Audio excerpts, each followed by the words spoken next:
Like sport guys, just put like the leftover. All right, guys, listen up. Fuck it. Oh, Asher's got his own shoes on. That's crazy. Anyway, tonight we are doing a Q&A. This is our lovely panel, and they'll be answering all the questions that you guys submitted last Sunday. And y'all submitted a lot. We got a whole list of them that we're gonna kind of go through. But before we get into the questions you guys wrote, I want to take a minute and kind of introduce our panelists. If y'all could take a little bit of time to introduce yourselves. Yeah. That way they know these answers are coming. You want me to start? Yeah. Okay. I'm Pastor Chris, or PC. The introduction is I spent 10 years teaching high school math. Then I was youth pastor.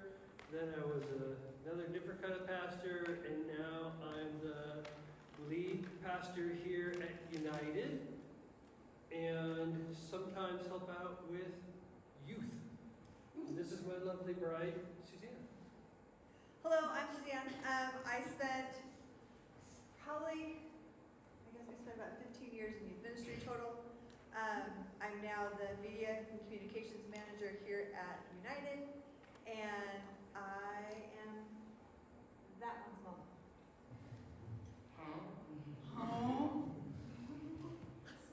I am Sally Ritter, and I spent, 14 years subbing at Hosanna. That's now Crosspoint, but it was a Crosspoint when I was there. And so I've known Asher since he was, this big. And I also took care of my dad for 8 years. And I lived with this guy. John Ritter. I worked with NASA for 10 years and then taught at OIT for 26. And we've been here for 30 years, I think. And I'm Marah. Most of you know me. I'm a leader here. Bachelor's in math, if that matters. You made good coffee.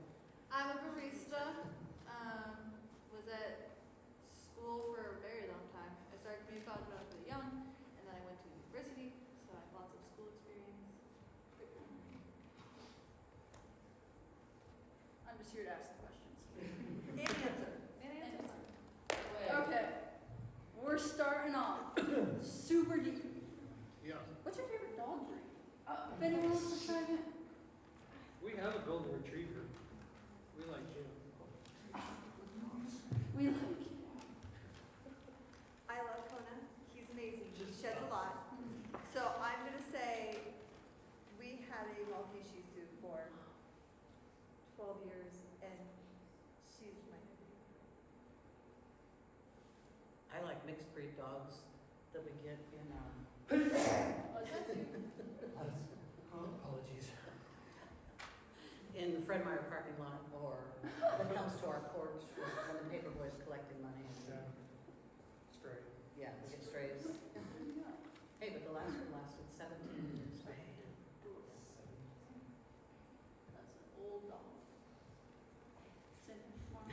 I like dogs with really big heads. I think the bigger the head, the stupider they are, and I love it. Because we had a dog growing up, his name was Calvin, and we literally called him Blockhead because his head was literally shaped like a block. He was a Minecraft dog, and I loved him. And yes, dogs with big heads. Avery. I love dogs. Golden doodles. Let me tell you, they do not shed. And they're cute. Yeah. Yeah. I have 4. And well, okay, 3 doodles, 1 crusty thing. Okay. I don't know what it is. I just know it's crusty. It's small. Yeah. Yeah, dogs are good. I love dogs. Hate kids. Okay. Next question. Also very philosophical, if you will. Yeah. Best first car, in your opinion? Like, you're a teen, you need to buy yourself a car. What are we looking at? What would you suggest? He wins. No, so the question is, what advice would you give to a person who's going to get a car? What was your first car? It was a Porsche 914. Would you advise someone to get No, that car? it was really, disqualified. it was a high maintenance car, it was always breaking. But it was fun. Okay, but I wouldn't recommend that for a normal person first car, probably, a Subaru. Subaru. Something that already has dents in it. Yeah. Okay. That way if you run into something, it already had the dent. Yeah, that's going. That's all about cars. You don't have a Oh, wonderful. Sounds like you need this advice. Anyone else got anything? Basic used car. Something you can pay for, you can afford. Yeah, that's. I can't afford a Lamborghini. Maybe you can, sure. All right, Sell all right. more eggs. Okay, what else? Moving into more practical stuff. We got a few questions about college from a lot of the students.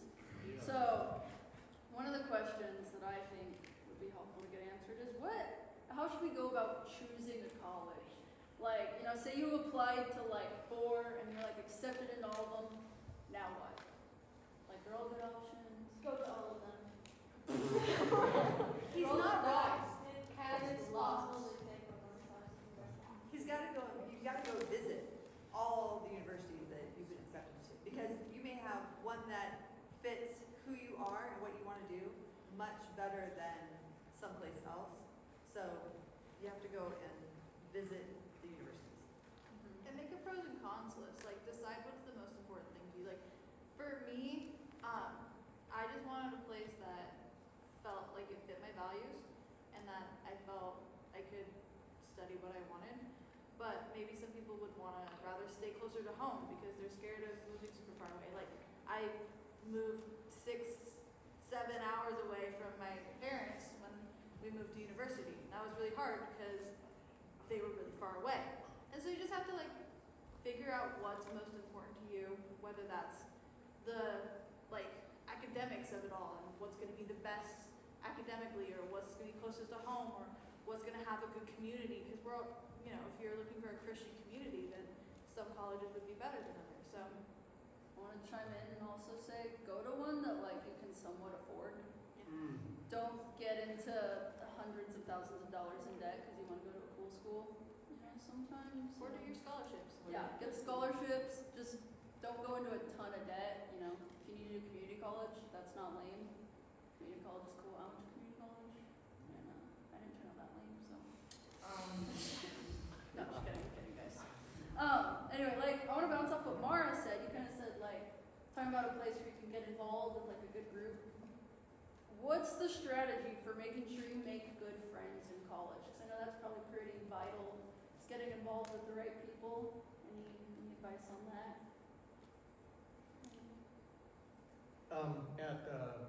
At UCLA, they had this walk group, they call it Bruin Walk, and they had people set up tables there. How often? Every day. Every day. Every day. And so one of them was a Christian table. But I would definitely seek out Christian groups on campus, because there may be several, and go visit all of them and just kind of see what fits. But choose good friends. That will determine a lot about where your values are going to be influenced by.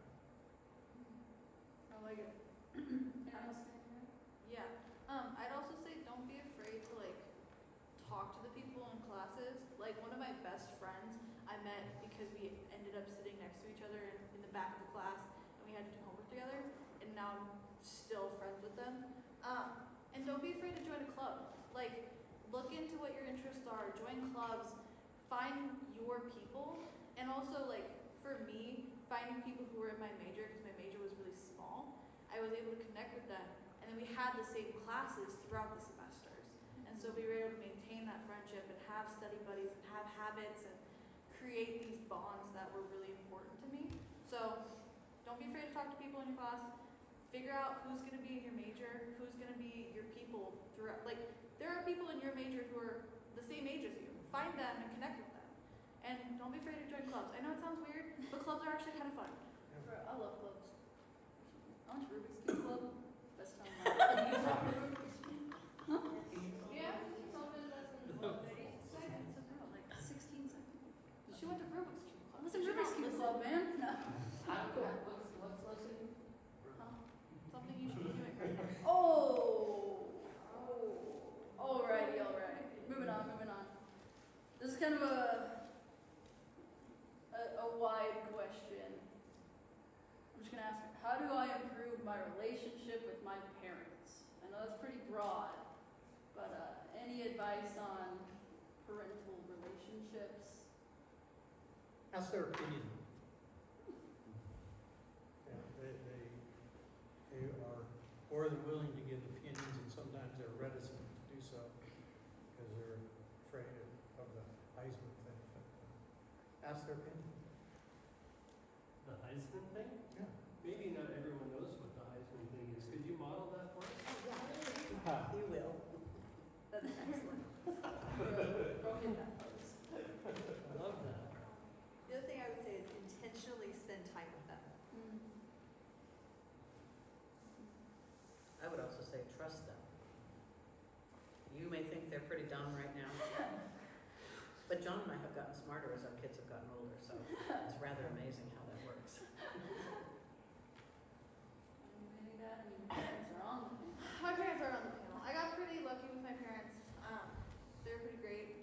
I think that honestly, moving away helped my relationship with them because once I found my own sense of independence, I was able to want to connect and want to spend time and want to like have that relationship, which is weird because not all of you are like going away to college, and I can understand that, but some of you are. So I feel like being able to communicate with them, which is really hard because you're growing up and have a lot of emotions, and they're really tired and have a lot of emotions. And so conversations aren't really very fluid right now, but I feel like just trying your best to communicate what your emotions are and what your needs are is really important because usually parents want what's best for you, and so they want to try and help fill your needs and help maintain whatever emotional state you're in. So yeah, communicating is hard, and you can always talk to some of us if you need help with figuring out how to communicate with your parents, because that's really difficult, especially at this age when you're finding your independence and you're trying to figure out who you are, where you want to go, what you want to do. Differing opinions is hard. You're going to butt heads with them, and that's okay, because that's just what parents and children do. But being able to come back to that relationship is really important.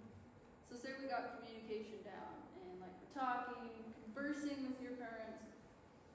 What would you do if they're telling you stuff that you're like, are you serious? That's what you're telling me to do? I don't agree with anything you're saying. Like, what do you do in that situation?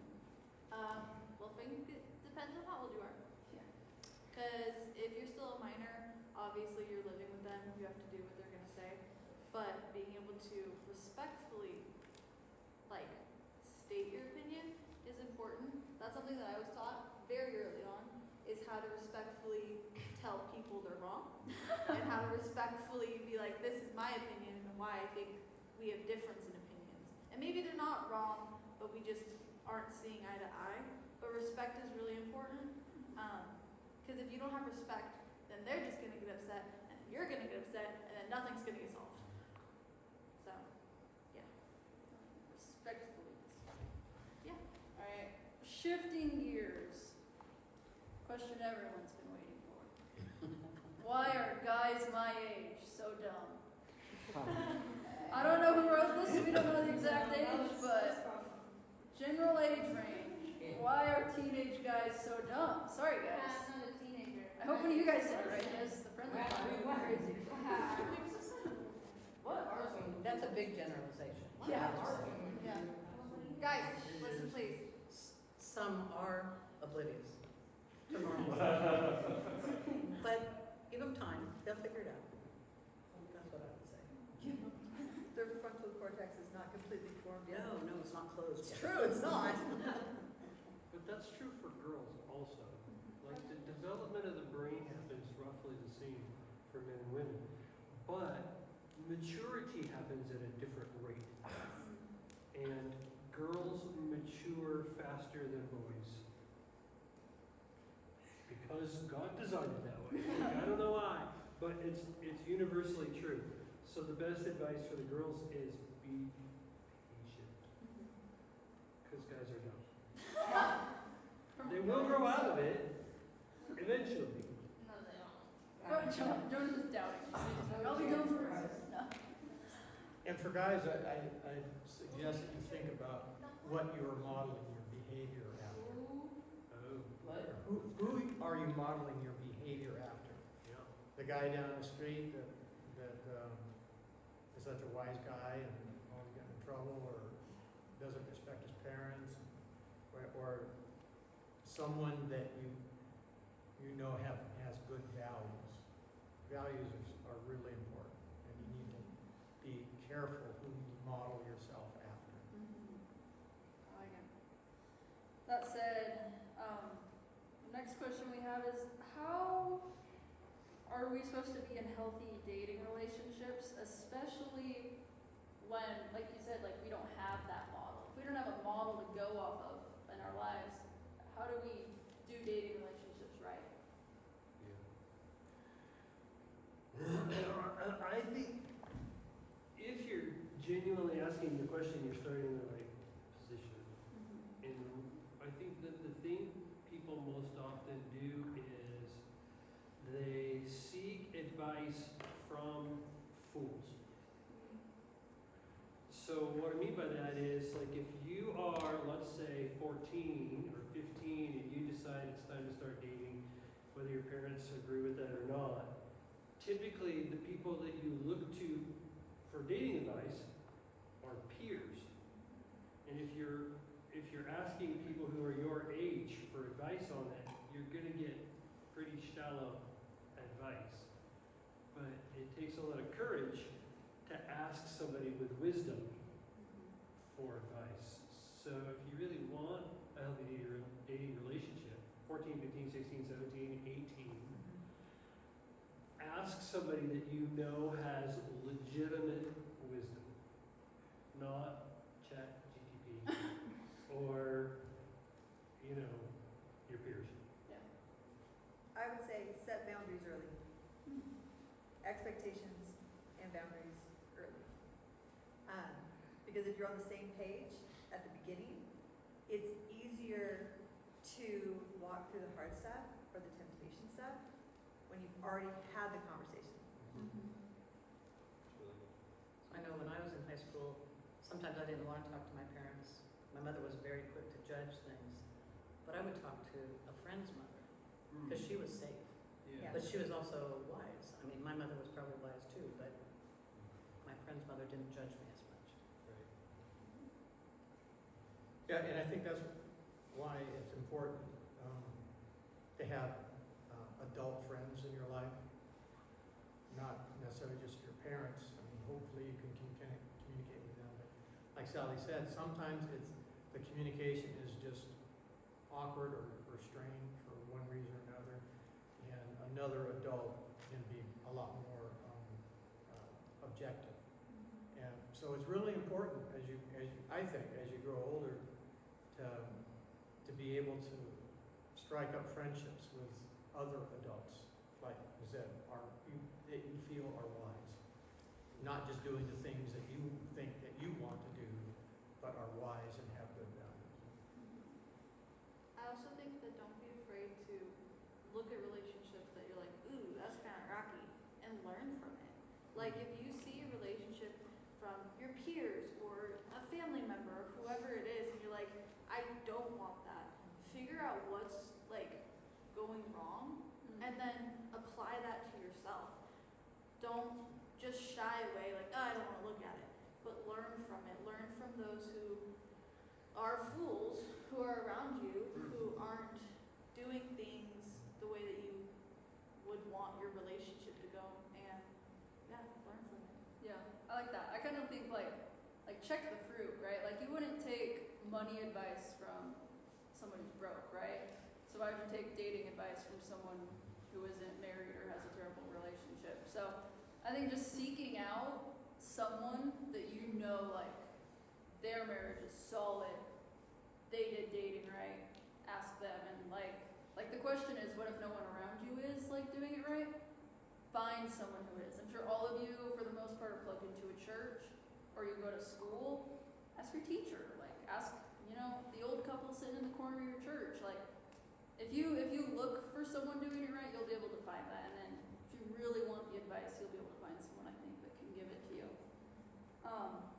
But that said, our next question is taking a little further. The question is, how far is too far when we're dating? You probably don't want to go past Medford.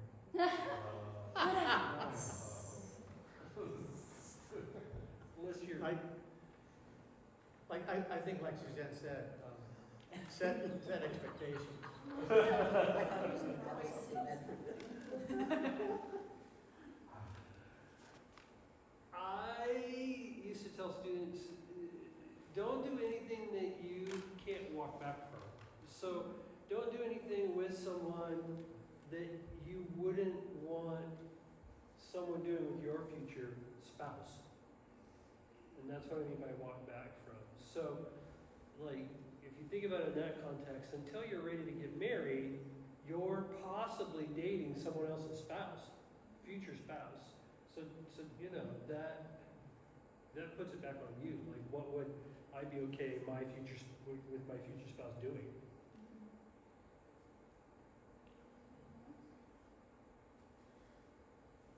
Moving on, taking it a step further, is there like a definitive point when Christians should get married?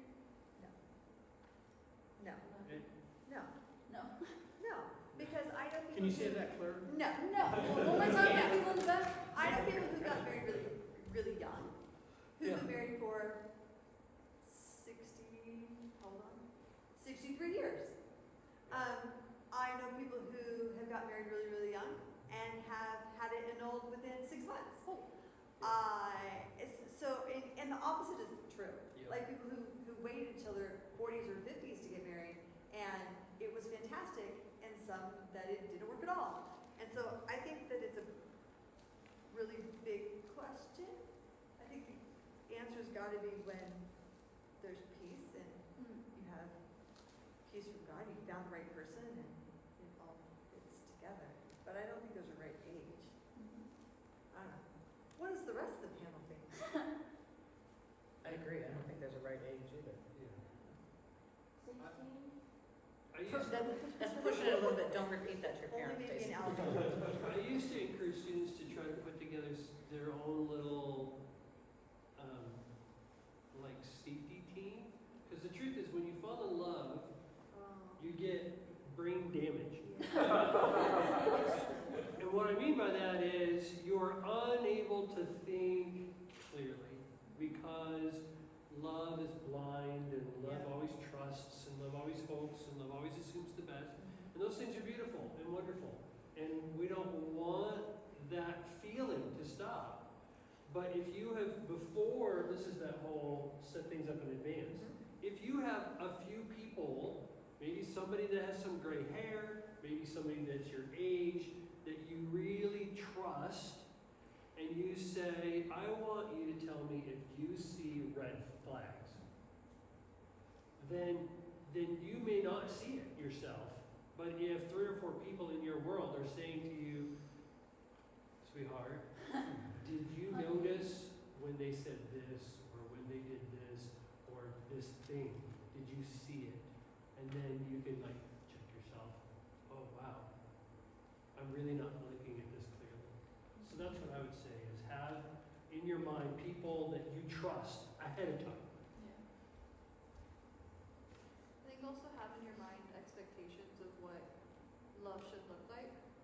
And obviously the Bible has a lot of good examples of that, but like what we were saying earlier, have someone in your life who has a good relationship and be able to kind of compare.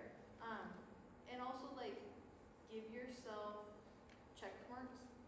Like, I want to be dating for at least 2 years before I get married, or I want this to be happening, or I want to get through college, or whatever that may be. That's going to depend on your own life.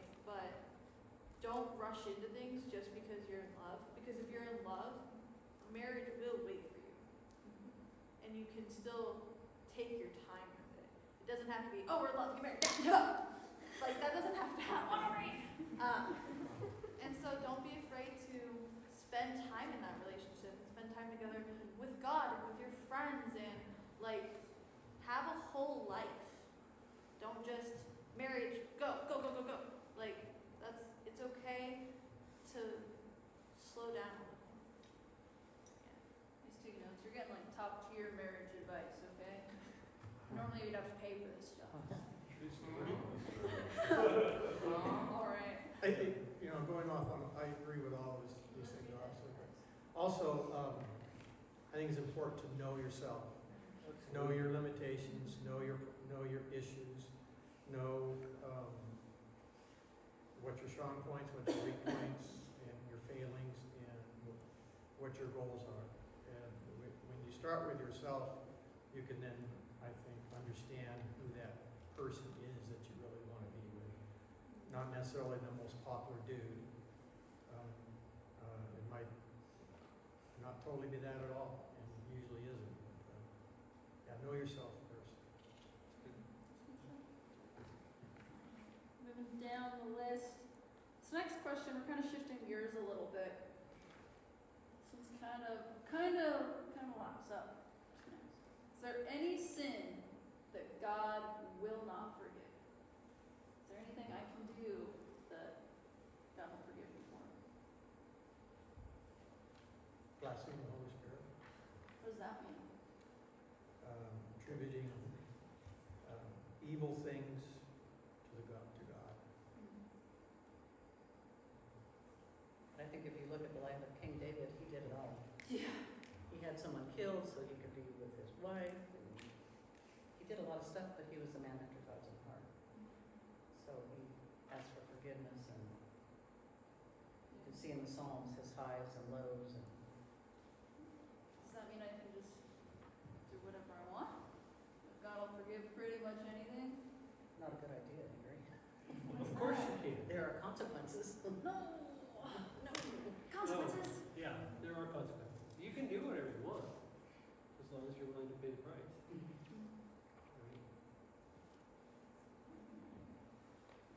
Right? Gotta flip to the next side. Moving right along. Now that we're gonna talk about sin. This next question is vaping a sin? Baking's a choice. It might not be a good It's choice, an unhealthy choice. but it's a choice. I don't know if I would call it sin. So, here's the story with vaping. Vaping tobacco is just really hard on your body. And there's no arguing that. Everybody knows that. It's hard on your body. So, it's a choice with consequences. Vaping marijuana is also really hard on your body. But there's also scripture that says, basically, don't get intoxicated. It's just not a good idea to get intoxicated. To lose control of your mental faculties is not what God wants for us. So at that level, yes. So that means you probably shouldn't drink alcohol too, right? Well, you should also obey the law of the land. So if you're 21 and you want to have a drink, that's a choice. Getting drunk is another choice that's more clearly sinful, right? But we know one of the famous things is Jesus' first miracle was to turn water into wine. Is all alcohol forbidden? No. Do we have to be responsible with alcohol? Yes. Yes. It's like that. You don't want anything to that? Vaping or weed or alcohol, they're all choices, but life is full of choices. And what you need to do, what I need to do, is try to ask God to lead me into correct decisions.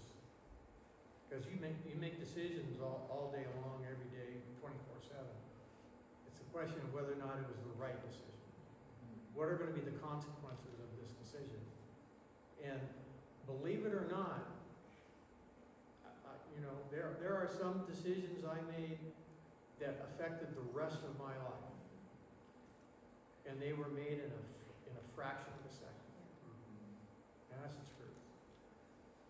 And it depends greatly on where your heart is as to where or how you're going to make that decision. And so guard your heart every day, 24/7. Because you will have decisions thrown at you right and left, upside and down. And you need to be ready to make good decisions. And these are just decisions. I mean, vaping and weed and alcohol can all be bad for your body. Is this thing gonna, like anything, watching soap operas or golfing all the time? Is it occupying the rest, you know, the bigger part of your life? Are you excluding God? Are you excusing it? Decisions.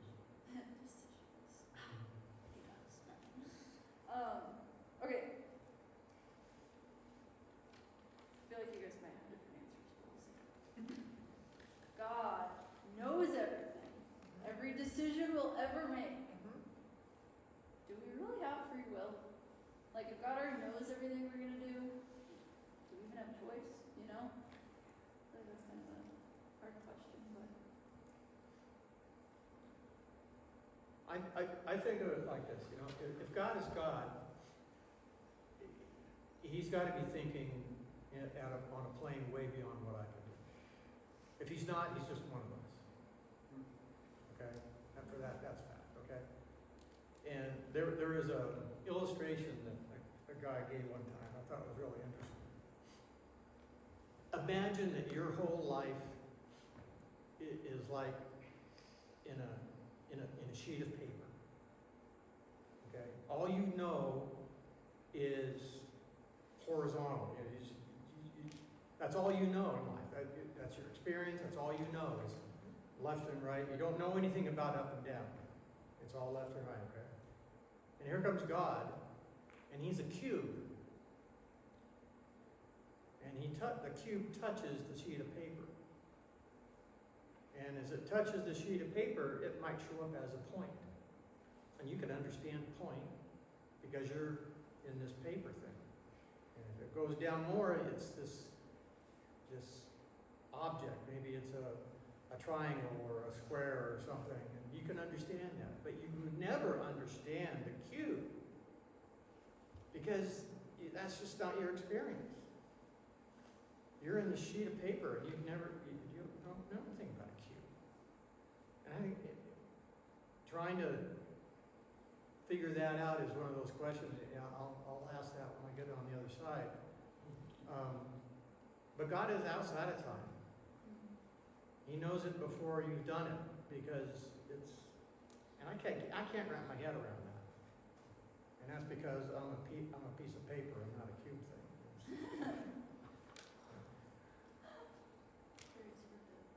Piece of paper, not a cube thing. Remember that. I had a pastor, that described it as that we live on a map. And some of you play D&D. And so you move on a map. And all you know is your map. You move in 1 inch.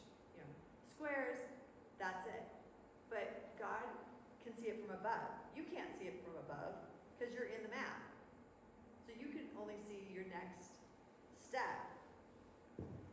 But God sees all of it. From now until your whole life is on the map. So He knows all of it, even though you just know one section of it. I thought that was an interesting way to look at that. Yeah. I like that. I don't know. That's cool. And just because He knows what we're going to choose doesn't mean it's not still a choice. We're still enacting our own free will. Me sitting here in this chair is my choice. Just because He knew that I was going to do it doesn't mean that He is manipulating my life to make me do it.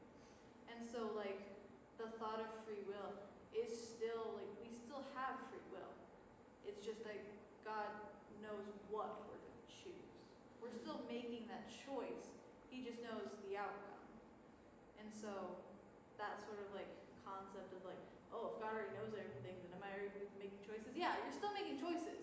Make your choices. Live your life. God just already knows. Yeah. I like it. And come back when we study Romans starting in the new year. Yeah. Come back to church in January. They know that all. Okay. This next question is, do people still get healed today? Because like in the Bible, we read stories about people getting, miraculously healed. Is that still a thing? Like in our time? Yes. Okay, next Just question. yes. Okay, moving on. Oh, I'm sorry, did you want more? Yeah, I need a little more. I'm greedy. Give me more. Yes, absolutely. I think that, healing happens in a lot of different ways. And in the US, we have amazing medical care, we have doctors, we have all these really cool things. I think it's fair to say that God uses those things here. Not to say he doesn't just heal people here, because he does. I think that when you look at places like Haiti or Africa, where when somebody gets healed, that miracle travels, and people are brought to Jesus through that miracle. So I think it's different in different areas, but my answer is yes. Yeah, I like it. Anyone want to add anything? I think that was a good answer. I think it depends on what you mean by healing. Is it a physical thing? Well, I mean, that's what usually comes to mind, I think. I'm talking about healing, but I think you could also think about it as healing being relieved of guilt, or healing because you now all of a sudden have a clear answer to a question that you're debating. I don't know, that might, I don't know. Yeah, I like that. I like to kind of jump off what you guys are saying. Healing 100% happens today. Like, if you guys haven't seen it in your life, you will at some point, because like people get, I feel like, set free from so many things all the time. And like what John was saying, it's not just physical. It's not just blind receiving sight. It's people getting set free from anxiety or depression. Stuff like that is healing, and it is still miraculous. So I think it's important to not downplay stuff like that. Like, oh, healing doesn't happen today. I mean, he had depression and it's gone, but healing doesn't happen. It's like, no, that's still healing, and it still happens today. This next one, I think is pretty relevant considering Halloween is this Friday. Are we allowed to celebrate Halloween as Christians? Like, is it demonic? Like, what's the gist on Halloween? I think there are things associated with it that can be demonic.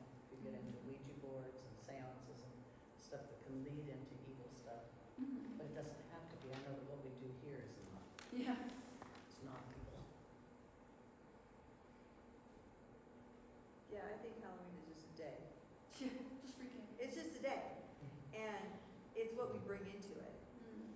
So, because when we talk about origins of where it came from, well, the origins of a Christmas tree and the origins of Halloween are not all that very, very different.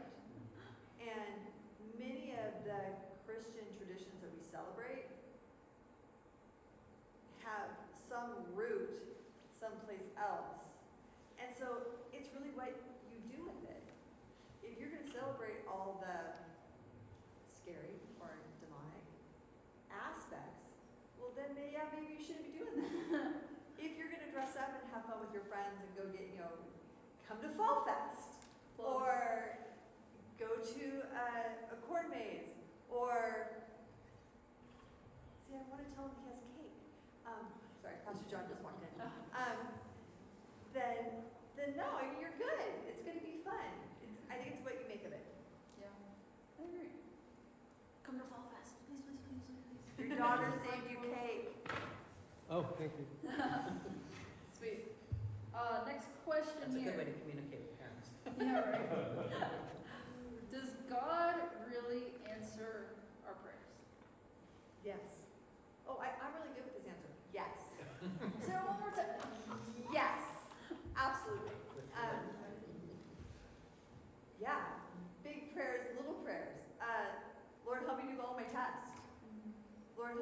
scared today. Lord, heal our baby. Absolutely, God answers prayers in a variety of ways.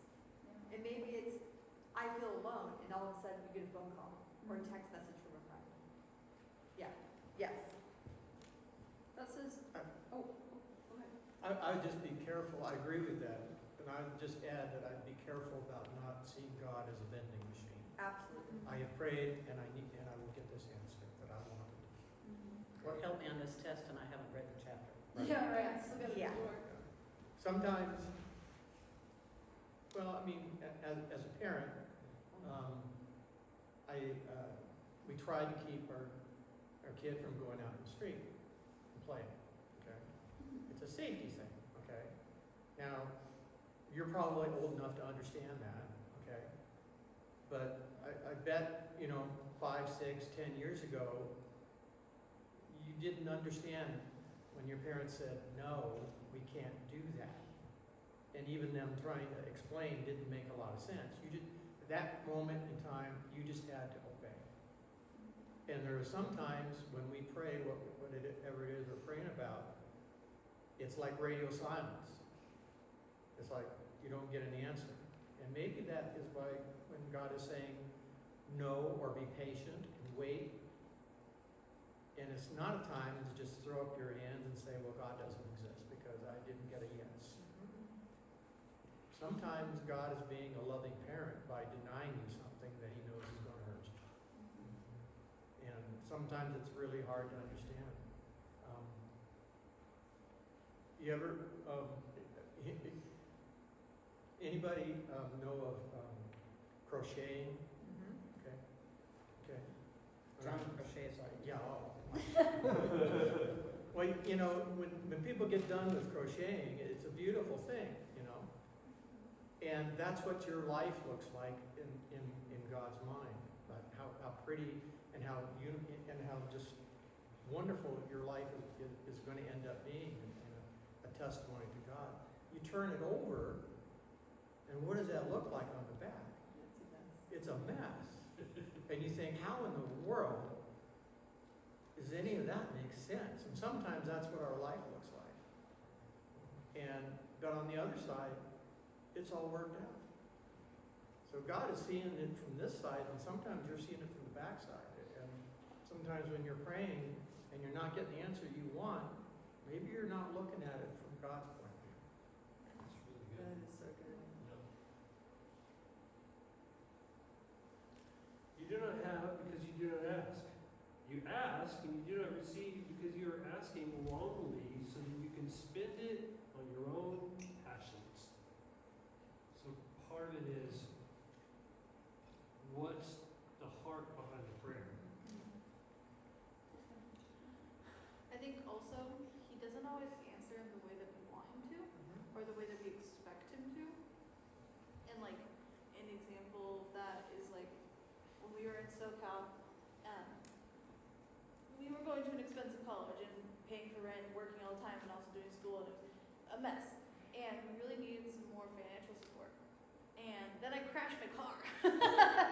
Oh, but the money. Why'd you do that? Okay, listen. But the money that we received from the insurance helped us get through the rest of our schooling, helped us afford to pay rent, helped us get through that part of our lives. And if that hadn't happened, I don't know what would have happened. And so sometimes you see things like when I got in the car crash, I was freaked out. I was crying. I was like, we don't have a car. I have to take the bus to school. I have to wake up at 5 in the morning now. It was terrible.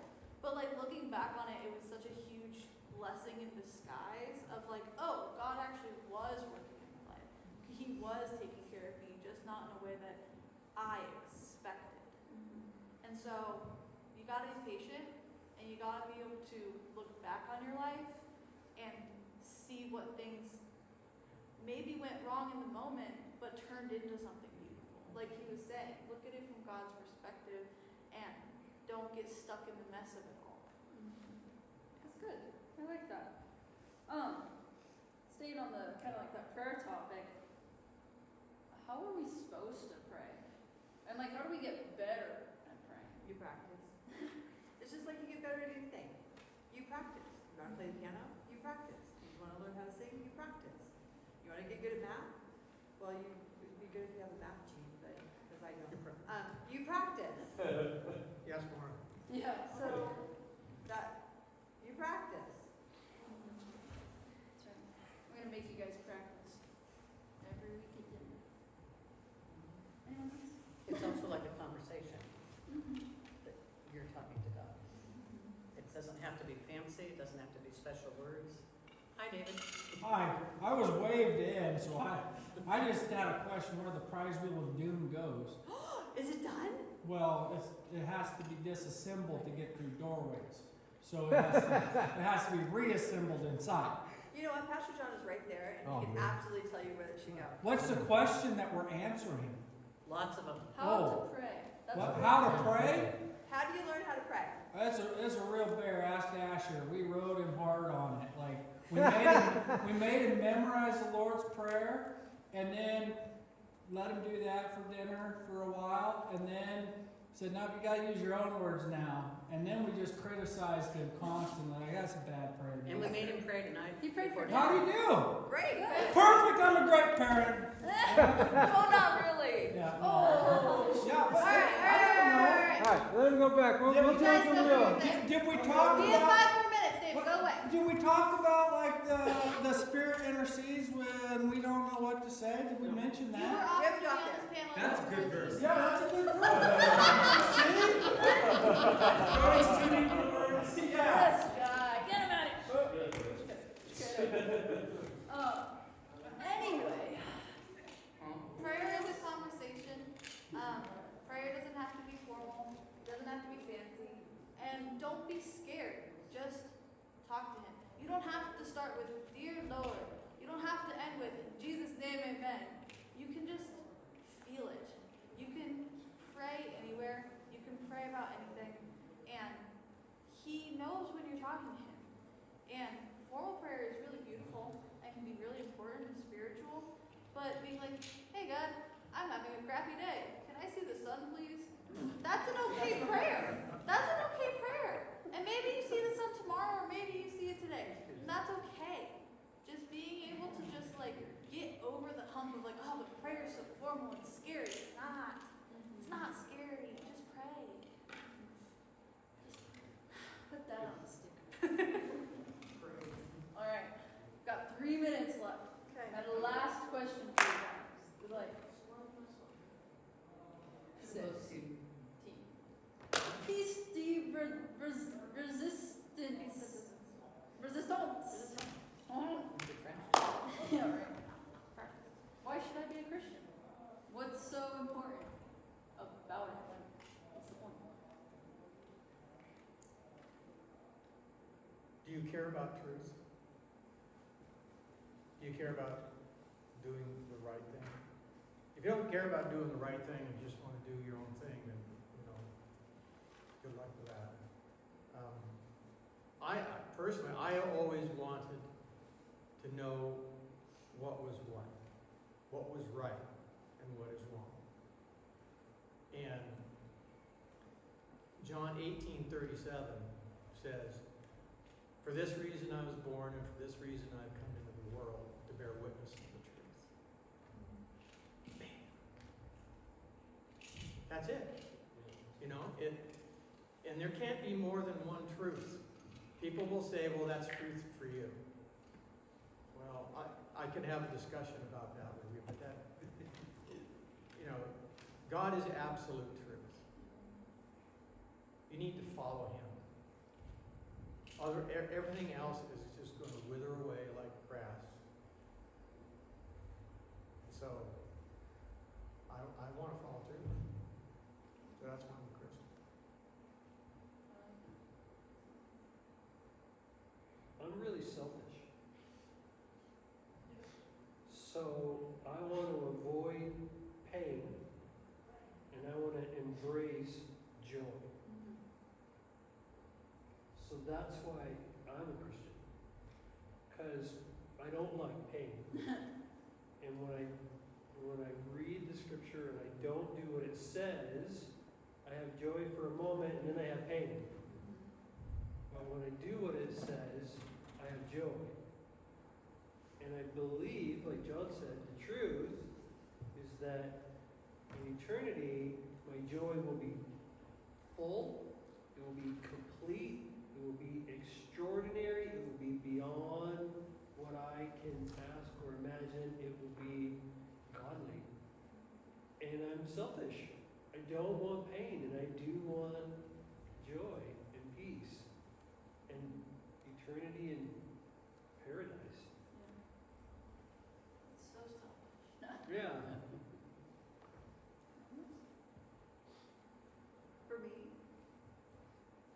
knowing who I am, finding my identity in Christ, knowing that I was chosen, that I have a purpose, that He has a plan for me in this moment, in the future, that He works all things for good, for those who love Him or are called according to His purpose.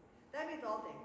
Like the test you failed, don't worry, He's going to use that in some way, according to His purpose. Car crash. Like the car crash. He uses everything. He uses our sin for His glory. And that just blows my mind every time to know that He can take ashes, He can take complete rubbish and turn it into something complete. And He chose to do that for us. Yeah, that's why.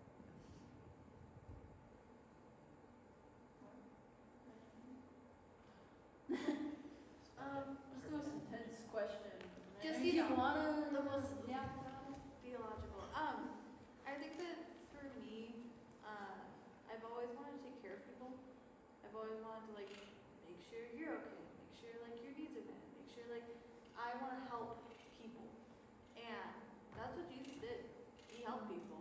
He fed people. He healed people. He helped people walk and see, and he was the ultimate helper. And I just think that's incredible. And being able to like share that love and kindness and joy with everyone I can. And not just like, hey, you should be a Christian, but like actually showing them by being kind, by loving them, by like sharing my faith through how I act and how my work. And it's like really cool to be able to connect with people and have conversations that lead to faith without initially being like, hey, are you a Christian? Oh. But having conversations like, oh, well, this is what I do on my Sunday nights. Man, people are told at my job, like, yeah, I'm, a youth leader at my church, and they're like, what? That sounds exhausting. I'm like, it is, but it's also amazing. It's so cool to be able to be here with you guys and try and help you grow and mentor you as much as I can. And I'm a person with flaws, but you guys know that, and so that's okay.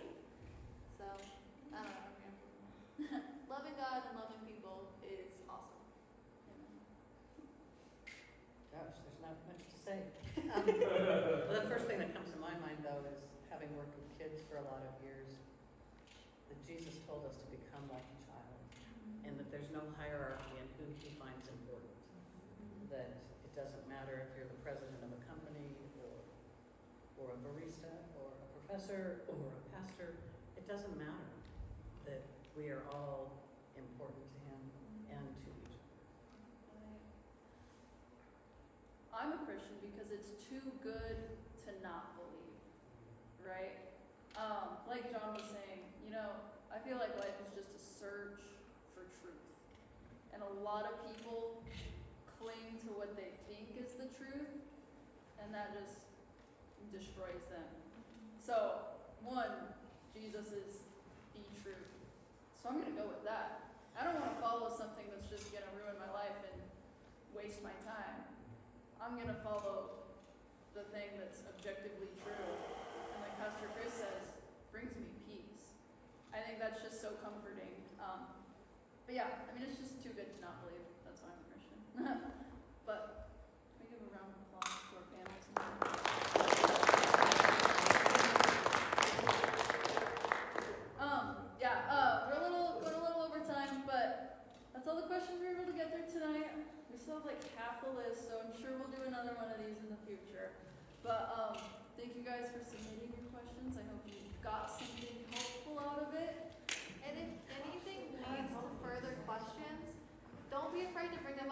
small groups. Daisy, as you're leaving, don't be afraid to bring it up in our next small group. Don't be afraid to ask more questions.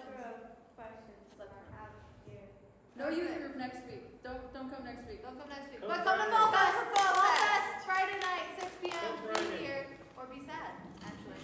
So. Okay. Go home now. Okay, bye. That's all we got for you. Is there a youth group next week? No. That's what the bulletin said, I just Fall was checking. Fest. All right. Fall Fest This is guy Friday. is gonna turn to show up next week. Huh? I told you.